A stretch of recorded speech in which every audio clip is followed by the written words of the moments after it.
Bonjour et bienvenue sur notre chaîne Nous Entrepreneurs. Mon nom est Eliane Po. Aujourd'hui, j'ai le grand plaisir de recevoir Étienne Variot, cofondateur de la société Rise. Bonjour Étienne, comment vas-tu? Bonjour Liane, bonjour à tous. Je vais très bien, merci beaucoup. Alors, première question, Étienne, est-ce que tu peux te présenter et nous parler un petit peu de ton parcours entrepreneurial?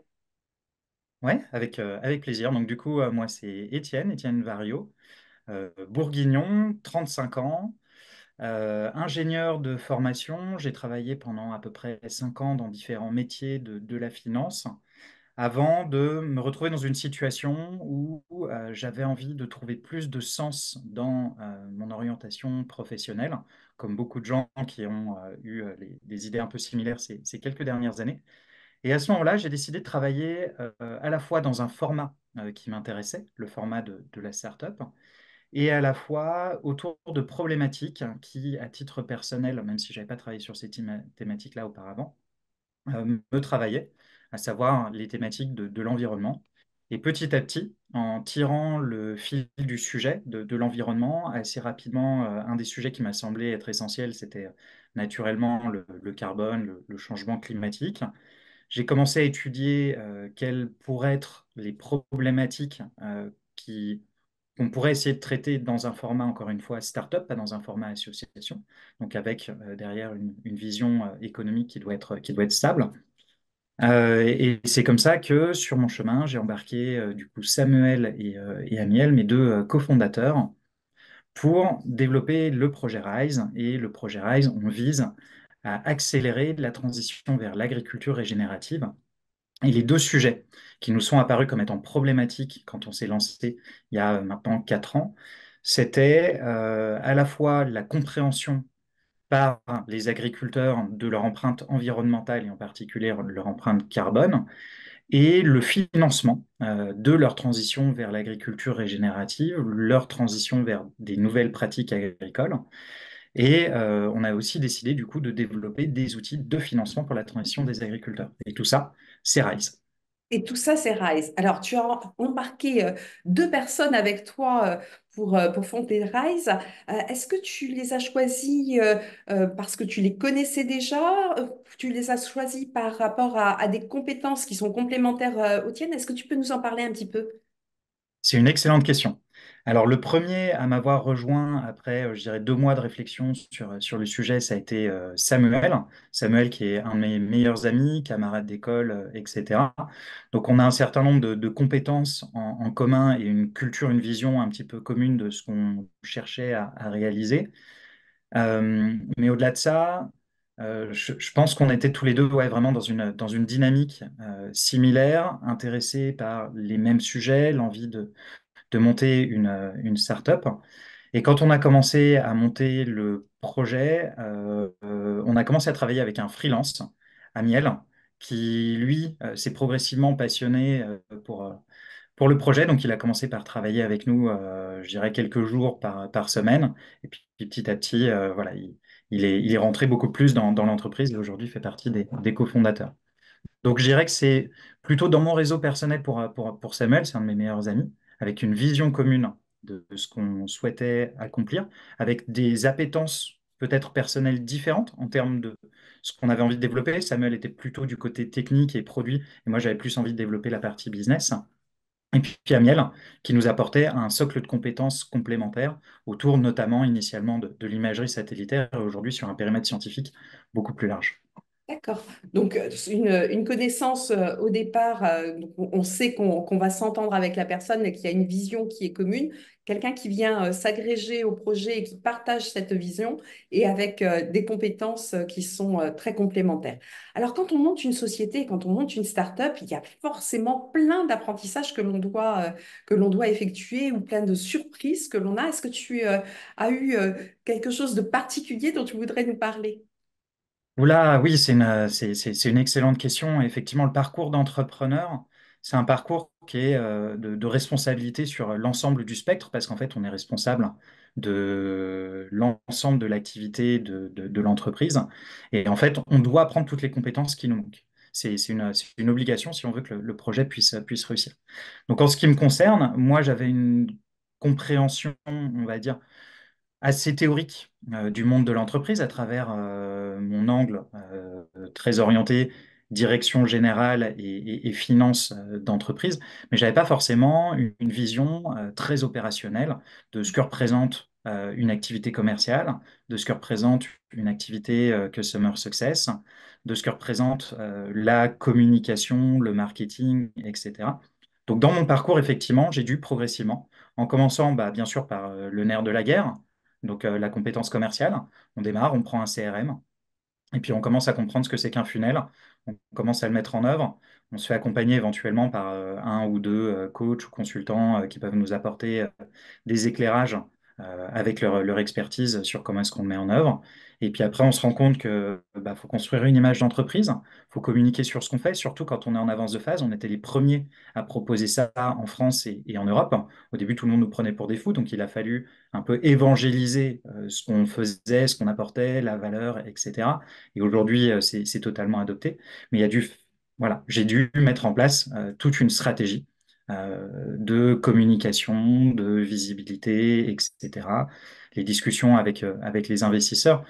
Donc, je dirais que fondamentalement, je suis parti avec une très très bonne base pour comprendre ce que c'était qu'une startup et une société et la mettre en œuvre. Mais derrière, tout l'opérationnel, j'ai dû apprendre tout de A à Z, toutes les fonctions opérationnelles. Voilà. Alors, tu viens de me Et parler. le management d'équipe aussi, très Oui, important, oui, le recrutement. effectivement, le recrutement, parce que une entreprise, c'est avant tout des hommes qui portent un projet qui est un projet commun. Alors, tu viens de nous parler d'évoquer tes clients. Est-ce que tu peux nous parler un petit peu du parcours client, s'il te plaît? Qui sont tes clients Ah, et comment ça se passe? c'est une excellente question. Je vais peut-être expliquer un peu plus en détail notre activité pour comprendre qui sont nos clients. Parce qu'en fait, on a plusieurs typologies de clients qui sont très distincts. Et notre but, c'est justement de les connecter. D'un côté, on va voir les agriculteurs qui, dans euh, leur capacité à mettre en œuvre de l'agriculture régénératrice parce qu'elle sert à régénérer la santé des sols, vont avoir la capacité de venir, à travers leur sol, de capter du carbone à travers la plante, à travers le sol, la matière organique, etc. Venir capter du carbone de l'atmosphère et venir le séquestrer à long terme. De l'autre côté, on a des entreprises qui, dans une vision net zéro à horizon 2050, donc je rappelle, le monde doit être net zéro en 2050, c'est-à-dire que pour chaque émission positive d'une entreprise, on doit trouver en face une contrepartie d'une émission négative, soit par la forêt, soit par les sols agricoles, etc. Et donc, du coup, je pense que tu as compris l'idée, c'est qu'en fait, on vient connecter d'un côté une population qui a la capacité de séquestrer du carbone, et de l'autre côté, une population qui cherche de plus en plus à venir contribuer à cette neutralité territoriale, à ce net zéro. Et donc, du coup, on a dû construire l'ensemble en fait, de l'infrastructure euh, digitale, mais aussi service à travers Rise, pour être capable de connecter ces deux populations. Donc, d'un côté, on a effectivement des agriculteurs, et je pense que c'est surtout à cette population-là que tu faisais référence. Donc, leur parcours, ça va être tout simplement que ils vont commencer à réfléchir à leur transition agroécologique, leur transition, on va dire, environnementale de manière générale.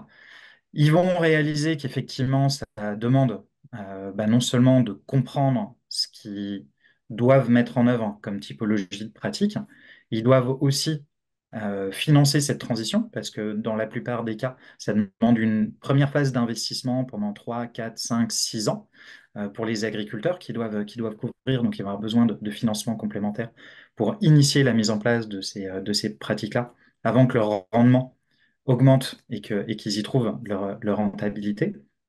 Et donc, du coup, ces agriculteurs-là vont, à travers différents parcours, donc ça peut être soit en direct, on a effectivement un site internet sur lequel les agriculteurs nous contactent régulièrement, sur les différents salons où on va être disponible, etc. On essaye au maximum de se rendre disponible pour que les agriculteurs puissent venir nous rencontrer, ou à travers nos partenaires, donc à savoir typiquement des coopératives agricoles, des négoces, parce que les agriculteurs vont naturellement leur poser leurs questions d'un point de vue agronomique, d'un point de vue financier, etc. C'est leur conseil régulier. Donc ça peut être aussi un biais par lequel ils nous contactent. Une fois qu'ils nous ont contactés, on va commencer par réaliser une première évaluation de leur empreinte environnementale, donc en particulier leur empreinte carbone qui va nous permettre de baser le financement. Malheureusement, c'est une grosse partie de la discussion qu'on va avoir, mais on essaye de plus en plus d'amener aussi la discussion sur l'impact biodiversité, eau, santé des sols, etc. Donc bilan carbone, pour essayer d'identifier quels vont être les différents leviers et essayer de les modéliser dans un projet pour voir quel va être l'impact carbone sur l'exploitation agricole. Et cet impact carbone, on va être capable de le lier directement à un gain économique en crédit carbone. Et s'il décide effectivement de s'engager dans cette transition en mettant en place une partie ou certains leviers qui auront été conseillés, dans ce cas-là, on va les accompagner dans tout le parcours de certification, donc de suivi, de vérification par imagerie satellitaire, puis audit externe sur l'ensemble de leurs documents pour justifier de la mise en place des pratiques. On va émettre les crédits carbone, on va identifier des financeurs pour leurs projets, donc des entreprises qui se lancent dans cette stratégie de net zéro, de manière à rémunérer les agriculteurs. Voilà, Alors, donc c'est un processus qui peut être relativement long et on se démarque assez fortement des autres acteurs de l'écosystème à travers un angle beaucoup orienté sur le digital qui permet plus d'accessibilité, plus de rapidité d'exécution pour les agriculteurs, etc., pour essayer de réduire, entre guillemets, la charge administrative à laquelle ils vont être confrontés à des niveaux qui sont tout à fait acceptables. alors, tu parlais effectivement d'un processus qui peut être relativement long. Est-ce que tu peux nous donner un ordre de grandeur? On parle Alors, de semaines, de mois, d'années. ça va vraiment dépendre des situations. La plupart des diagnostics carbone qui sont réalisés soit en France, soit à l'étranger, et c'est un des sujets sur lesquels on a énormément travaillé, va prendre de l'ordre de une demi-journée à plusieurs jours. Pour un D'accord. agriculteur et souvent un conseil. Nous, on a réussi à réduire ce temps de collecte de la donnée à moins d'une heure, ce qui permet de préserver plus de temps sur la discussion de quelles sont les pratiques qui pourraient être mises en œuvre et essayer voilà, de faciliter le travail de l'agriculteur. Une fois qu'on a réalisé ce premier bilan carbone, il va s'agir d'être capable, parce que émettre des crédits carbone, on est dans le monde de la finance carbone, qui dit finance dit confiance. Et donc, du coup, il va falloir prouver, matérialiser les pratiques qui ont été mises en œuvre par les agriculteurs dans une méthodologie qui elle-même répond à des exigences supérieures. Notre méthodologie est notamment compatible avec le GHG Protocol, qui est aujourd'hui le standard international numéro un en termes de comptabilité carbone. Et donc, du coup, il va falloir créer cette preuve, créer cette confiance, non seulement dans la réalité du projet, mais aussi dans la qualité de l'estimation carbone qui en découle, parce que peu importe comment est-ce qu'on fait, ça reste une estimation. Il va falloir prendre aussi un certain nombre de marges de sécurité, donc on n'émet pas tous les crédits carbone qu'on a identifiés sur l'exploitation, etc. Mais on a besoin de créer cette preuve. L'imagerie satellitaire qui nous permet de suivre tous les éléments de typologie biomasse, ça se fait dans un instant de raison, c'est le temps que les algorithmes tournent. Par contre, pour les autres documents, ça va demander un petit peu de temps pour l'agriculteur de récolter, donc ça peut prendre quelques jours suivant, enfin, pas en temps plein, hein, mais voilà, suivant le temps que l'agriculteur veut y allouer, et ensuite le temps de la discussion avec les auditeurs, ça peut encore prendre un petit peu de temps. Donc on va dire si l'agriculteur est rapide, ça peut prendre l'espace de quelques jours sans être un temps plein, comme ça peut prendre plusieurs semaines pour un agriculteur qui souhaite un petit peu plus prendre son temps. Et ça, c'est pour l'émission des crédits carbone. Et une fois que les crédits carbone sont émis, on va être en capacité de les vendre, et à ce moment-là, on s'engage de notre côté dans la recherche de financeurs. Et là, ça peut prendre un petit peu plus de temps parce qu'on est dans des cycles qui sont de décision qui sont beaucoup plus longs. Donc là, on est plutôt sur des cycles de plusieurs mois. Alors, le périmètre géographique de RISE, finalement, on parle de quelle étendue? Parce que la planète est vaste. Pour le moment, on s'occupe peut-être déjà un petit peu de chez nous au démarrage, mais est-ce que tu peux nous en dire un petit peu plus? C'est une excellente question parce qu'effectivement, l'agriculture, c'est une industrie nationale, voire même parfois avec des spécificités très fortes régionales. On ne va pas cultiver les mêmes choses dans le nord et dans le sud de la France pour des raisons évidentes de climat, de typologie des sols, etc.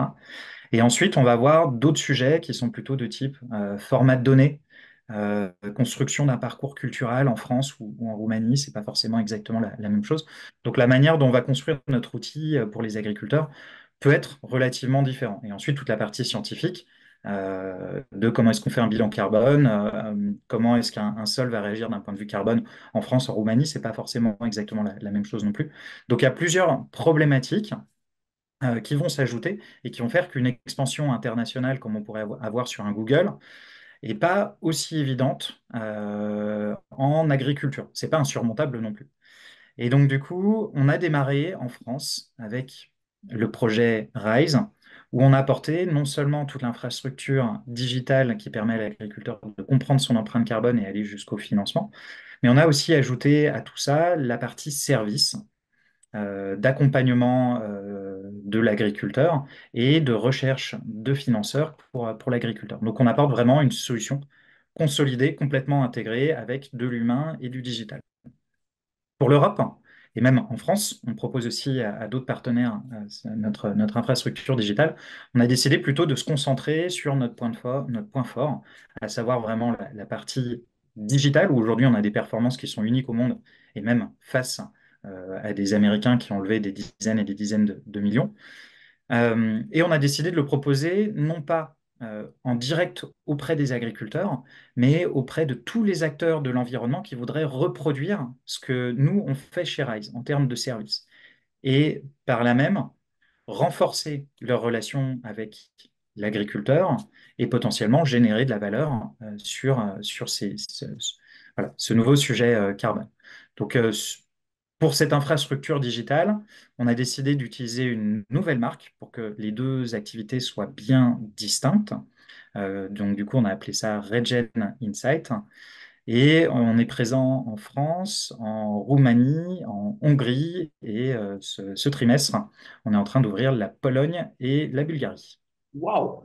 Et alors, il vous faut des correspondants sur place ou vous traduisez tout? Oui, Comment? Parce que il y a tout de oui, même une langue qui est différente.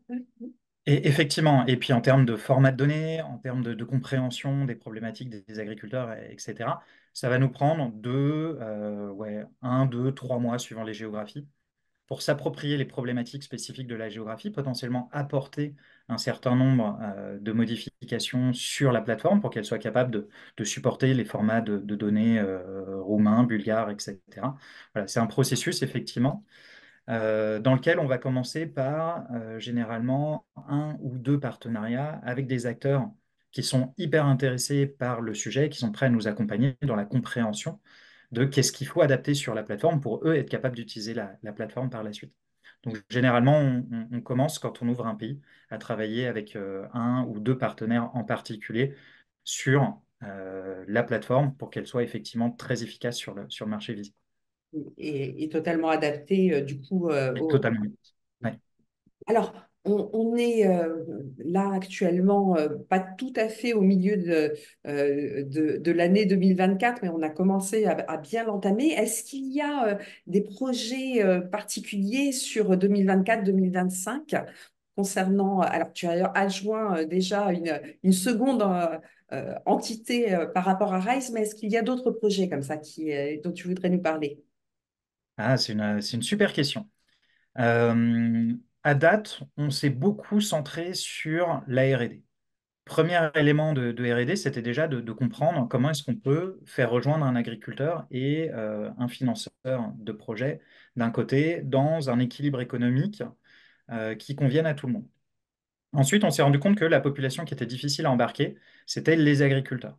Donc, on a beaucoup travaillé sur la plateforme et comment est-ce qu'on réduit le temps de saisie, le temps de collecte pour que ça devienne un effort qui soit supportable, voire même un effort qui devienne pédagogique et intéressant pour l'agriculteur.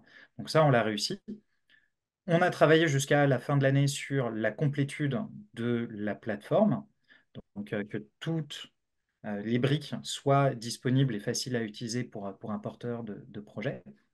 Et maintenant, effectivement, maintenant que tout fonctionne, aujourd'hui, on est en train de recruter une équipe commerciale pour passer dans une phase d'accélération commerciale.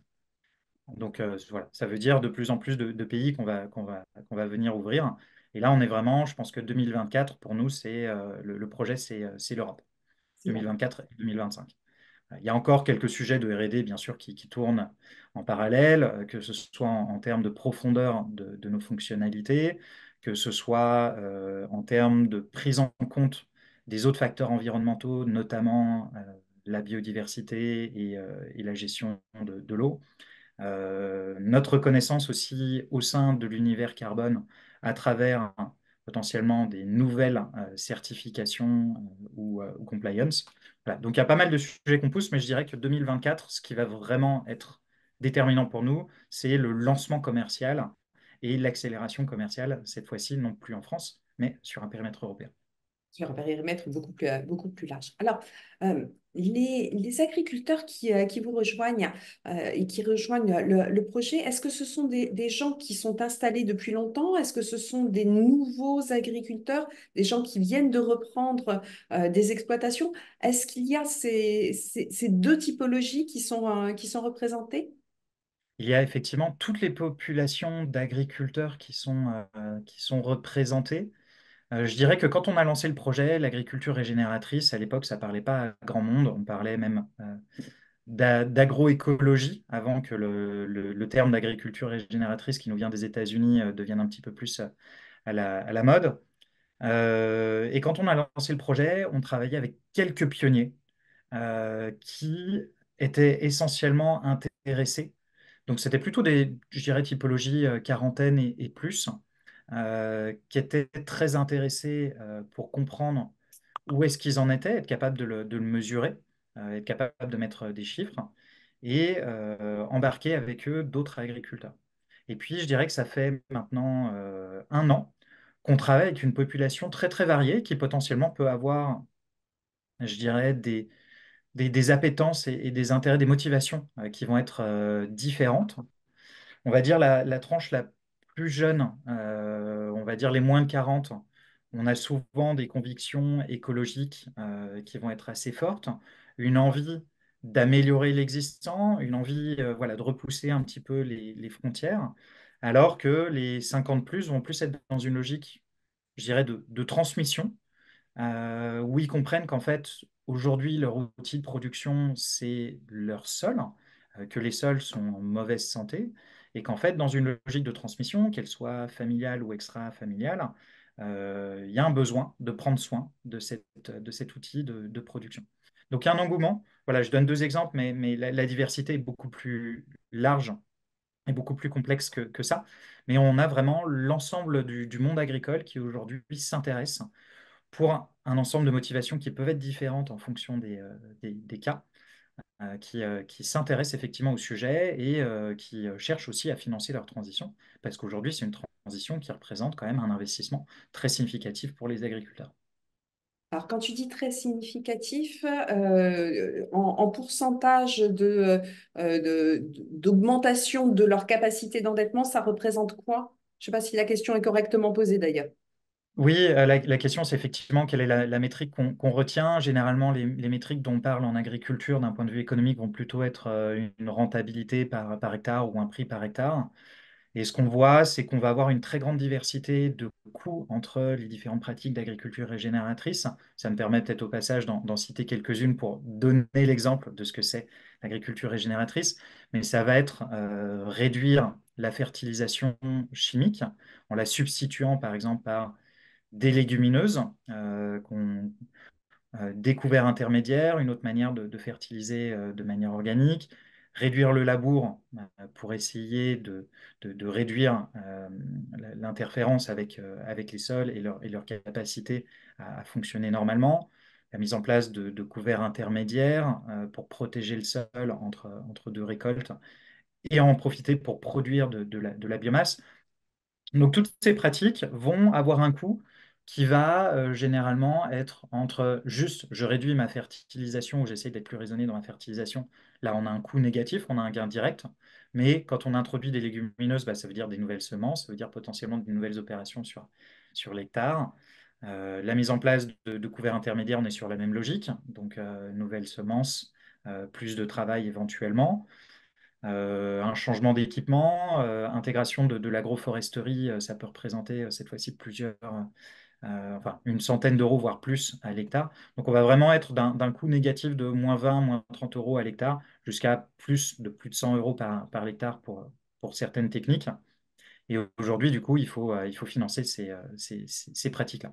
Sachant que c'est un panel de pratiques et que les agriculteurs vont être capables de choisir, bien sûr, dans un parcours agronomique qui fait sens. Le sol, c'est comme le corps humain, il y a toute une complexité à maîtriser, mais dans un parcours agronomique qui fait sens, un certain nombre de ces pratiques ou toutes ces pratiques. Voilà. Donc, c'est un choix de l'agriculteur d'aller plus ou moins loin et de mettre en place plus ou moins de ces pratiques-là. Alors, Sachant qu'elles ne sont pas toutes pertinentes pour toutes les situations. oui, bien entendu. D'où la nécessité d'être accompagné dans cette transition. Et c'est ce que vous faites. Tout à fait. Voilà. Alors nous, on fait l'accompagnement, pour préciser, sur la compréhension du bilan carbone, donc de où sont les différents pôles d'émissions des agriculteurs, quelles sont les pratiques qui généralement vont avoir un effet pour diminuer cette empreinte carbone, levier par levier, point par point, en fonction du bilan carbone de l'agriculteur. Mais en revanche, on ne fait pas l'accompagnement agronomie parce que cette fois-ci, celui-ci va être très spécifique par région, par sol, par climat, par parcours d'agriculteur. Et nous, on ne souhaite pas intégrer cette dimension d'accompagnement sur la partie agronomique. Nous, on est vraiment l'expert du carbone ou l'expert environnemental. Mais derrière, on ne prend pas position en disant tu devrais faire ça ou ce qu'il faudrait faire dans telle situation, c'est ça. On laisse l'agriculteur aller se référer à ses conseils habituels. Chacun sa spécialité. Et effectivement, si on veut tout faire, Exactement. mal. D'où l'idée aussi de Regen Insight, parce qu'en fait, l'ensemble du monde agricole aujourd'hui a cette capacité d'engager les agriculteurs, de leur apporter un accompagnement. Et ce qu'on cherche à travers la plateforme Regen Insight, c'est petit à petit leur laisser la place pour que eux fassent le service que nous on prestait avant avec Rise et qu'ils puissent se saisir de cette relation avec l'agriculteur et être accompagnés par une infrastructure digitale pour faire toutes les parties qui sont plus technologiques, analytics, génération de certificats, potentiellement recherche de financeurs, mais plus un outil d'appui et que ce soit bien eux qui soient en relation avec l'agriculteur sur un accompagnement complet, en ce compris la dimension environnementale. Alors, on te sent passionné par le sujet. Donc, je vais te demander de te prêter à un petit exercice.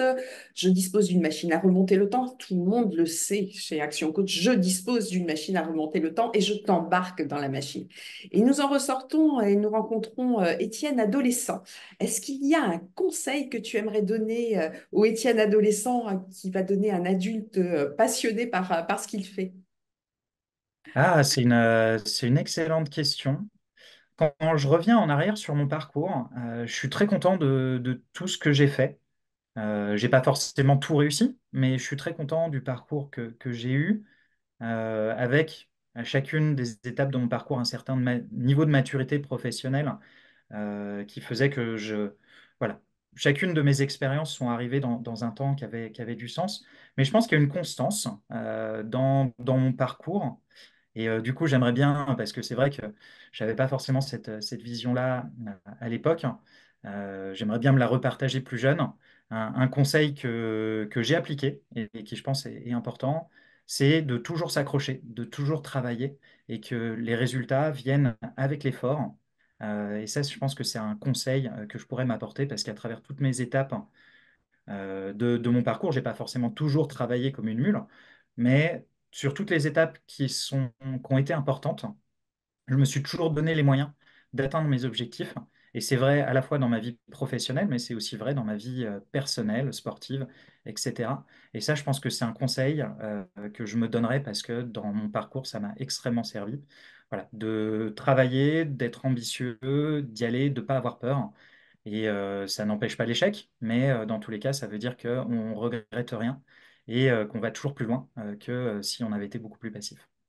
Et alors, je te remercie pour ce conseil admirable parce qu'effectivement, une analyse a été menée sur... alors, c'est beaucoup moins gai, hein, c'est en fin de vie, quelle est la chose que les gens aimeraient transmettre et c'est surtout, sois en cohésion avec toi-même, tente, vas-y, parce que la seule chose qui finalement importe, c'est de ne pas regretter et ce que l'on regrette, c'est des choses que l'on n'a pas fait, jamais des choses que l'on a fait.